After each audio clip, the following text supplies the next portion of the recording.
Hello friends, welcome to my YouTube channel Dharma's world. Friends, AP డిఎస్సికి సంబంధించి మరి ప్రతి క్షణం కూడా చాలా మార్పులు జరుగుతూ ఉన్నాయి. ప్రస్తుతం మీరు గమనించినట్లయితే ఇక్కడ డిఎస్సి ఫైనల్కి అభ్యంతరాలపై సుప్రీంకోర్టు విచారణ తర్వాత డిఎస్సి రిజల్ట్స్ ఇచ్చే అవకాశాలు కనిపిస్తున్నాయి. ప్రస్తుతం సుప్రీంకోర్టు వారు చెప్పిన విషయం ఏంటి అంటే, ఏదైతే ఫైనల్కి ఇవ్వడం జరిగిందో ఆ ఫైనల్కి పైన వచ్చిన ఆ ప్రశ్నలు, ఏ ప్రశ్నలకైతే అభ్యంతరాలు వెలువడ్డాయో ఆ ప్రశ్నలు మరలా వెరిఫై చేసి 12వ తారీఖు కోర్టు నందు సబ్మిట్ చేయాలని చెప్పేసి ప్రభుత్వాన్ని ఆదేశించడం జరిగింది.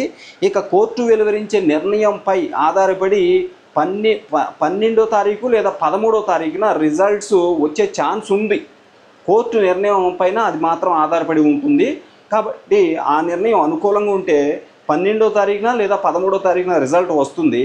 లేదంటారా, ఇంకా ఆ తర్వాత పర్యవసానాలు ఎలా ఉంటాయి అనేది మనకి ఇంకా క్లారిటీ లేదు దాని గురించి.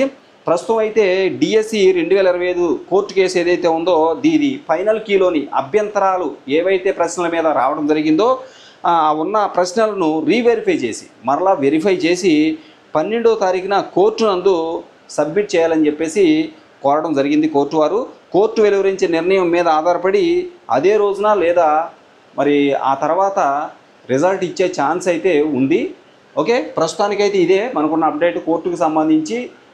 మరలా దీంట్లో ఏంటంటే ఫైనల్కి మీద ఏవైతే అభ్యంతరాలు వచ్చాయో వాటి మీద మరలా రీవెరిఫై చేసి వాటిని ఆ ప్రశ్నలు ఏవైతే ఉన్నాయో ఆ సమాధానాలు ఏవైతే ఉన్నాయో వాటిని వెరిఫై చేసి కోర్టుకు సబ్మిట్ చేయాలని చెప్పేసి కోర్టు వారు కోరడం జరిగింది.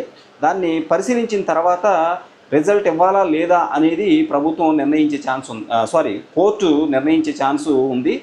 అది అనుకూలంగా ఉంటే రిజల్ట్ వెలువడే అవకాశం ఉంది. లేదంటే దాని మీద ఏదేమైనా మరి ఊహించని విషయం జరిగే అవకాశం కూడా ఉంది. Thank you so much for watching. Please share this video and subscribe my channel. Thank you so much.